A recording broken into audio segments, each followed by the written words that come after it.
your CIGTV News Update. I'm Donna Bush. Thanks for joining us. During Wednesday's Legislative Assembly meeting, Premier the Honorable Alden McLaughlin released a statement on the cruise berthing project. Here's an excerpt from the entire statement. Mr. Speaker, the deadline for the submission of the bids for the cruise berthing project was 12 noon Eastern Standard Time on Friday, 31st of May, 2019, last Friday. This is a historic milestone to have been reached in the procurement process of the cruise berthing facility project. The evaluation groups have now been assigned their tasks to review, evaluate, and score the bids received. This evaluation will be comprehensive and will involve the Major Projects Office, Port Authority of the Cayman Islands, the Ministry of Tourism, and financial and technical consultants. The next steps will include the preparation of an evaluation summary and tender assessment report, which will be submitted to the Public Procurement Committee / Central Tenders Committee. Once that committee has considered and provided their recommendation, a presentation and paper will be sent to Cabinet. And you can hear the entire statement on our YouTube channel, that's CIG Television, starting this evening. Also making our headlines today, Richard Sims is officially the new head of the Department of Environmental Health. He started the post officially on June 1st. However, Mr. Sims has been serving in the role after being seconded last year. Minister of Health, the Honorable Dwayne Seymour, says he's pleased that the key leadership position will be permanently filled by someone known to the team and already conversant with government's policy direction for the department. Our objective is to provide an international standard of waste and sanitation services to the people of the Cayman Islands. Mr. Sims, of course, has already demonstrated his ability to deliver results, and we're happy to have him on board. Mr. Sims was previously confirmed as the director of the Department of Vehicle and Equipment Services. That was back in January of 2015. The former long-serving police officer was originally seconded to that role from the Department of Vehicle and Driver's Licensing, where he spent several years as deputy director. We say congratulations to him. Meantime, a group of West Bay residents made up of senior citizens and beginners took part in a one-day basic computer course on Tuesday. Held at the West Bay Library, participants left with the basics of how to operate a computer and how to maneuver certain programs, including email, Microsoft Word, and Excel. So far, a total of 73 people on Grand Cayman and Cayman Brac have completed the course, with another 7 getting their certificates on Tuesday in West Bay.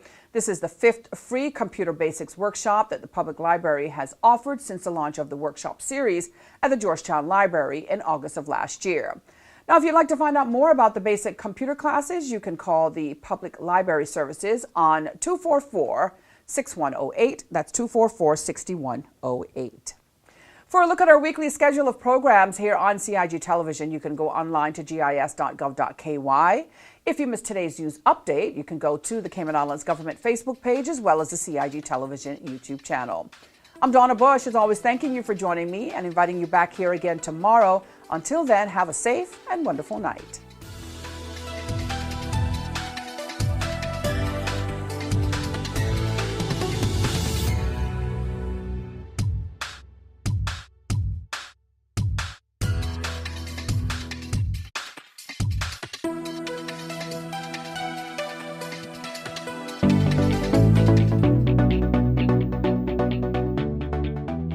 I'm Jody Ann Powery. I'm the Police Media Officer with the RCIPS, and I'm here to give you some crime prevention tips on how to best protect your property. The first thing that we want to discuss is our points of entries. Let's start with the front door, and then we'll move on to the windows and the back doors or sliding glass doors. The first thing to consider is the front door. This particular front door has 2 deadbolt locks. One of these deadbolt locks are properly carpentered and the other is not. When your door is properly locked, you'll hear a click at the end and the deadbolts are not able to move. If it is slightly opened, then you can push the deadbolt back without having any restrictions. I'll now proceed to show you what your lock should look like when it is properly locked.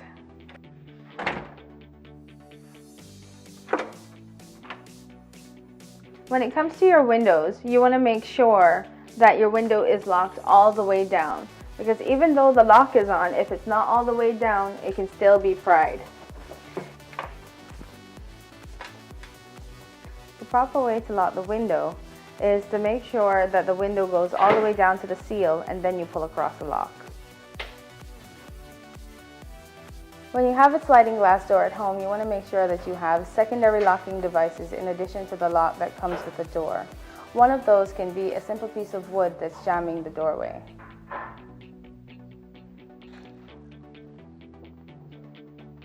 We want to encourage you to ensure that you don't make things easy for burglars who are looking for opportunities to break into property by leaving your property out in plain view. Some of these items are your car keys, your electronics, and your handbags. Make sure that you put these properties away when you're leaving the house or when you're going to bed.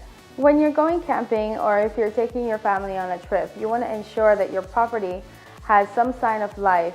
This can be done by leaving a light on or putting timers on your lights. And we want to ensure that our family homes are safe. In order to do so, we encourage that people take the proper precautions by starting up neighborhood watches or encouraging family members or persons they trust to check on their properties while they're away.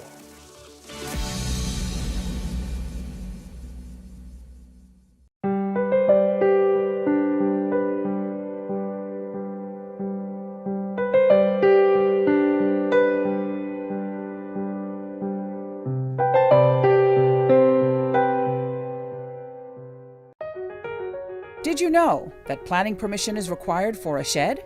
Did you know you should check with the department as a planning and permit application may be required?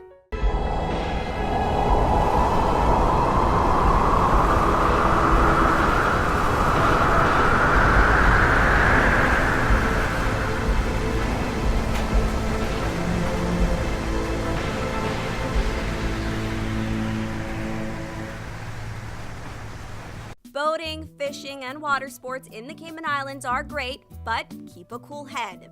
Here are 7 tips for fun and safe sea outings. Number 1. Use a checklist to plan your outing.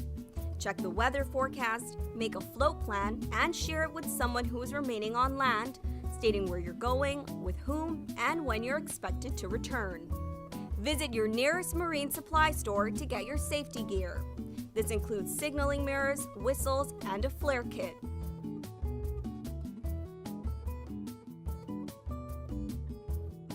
It's also very important to have onboard flotation devices and life vests for each person. There are different types of vests. Some are for water sport activities such as snorkeling, and others are for going on offshore boating or on fishing trips. Number 2. These items can be lifesavers in case of an accident or bad weather. Number 3. Use a motor kill switch, especially if you're boating alone. In case of a leak or breakdown, always stay with the boat until help arrives. If you capsize, an emergency beacon or locator device can send a distress signal to inform the authorities of your location. Larger flares will indicate distress to a boat, airplane, or search and rescue officials. Number 4. In addition to sunscreen, food, and beverages, it would be smart to have a cell phone. Make sure your marine radio works. Cayman boaters use channel 16 to communicate. Number 5. Also, don't forget your anchor and sufficient rope. Number 6. Boat operators should be familiar with the local waters and reefs, as well as the capabilities and functions of the vessels they are using. Always obey the rules of the sea and the marine environment, and have courtesy for others. Number 7. Alcohol and salt water do not mix, especially if you're the captain. Some useful contact numbers are 911. The RCIPS Marine Base is 649-7710, and the Port Authority is 949-2055. Smooth sailing, all!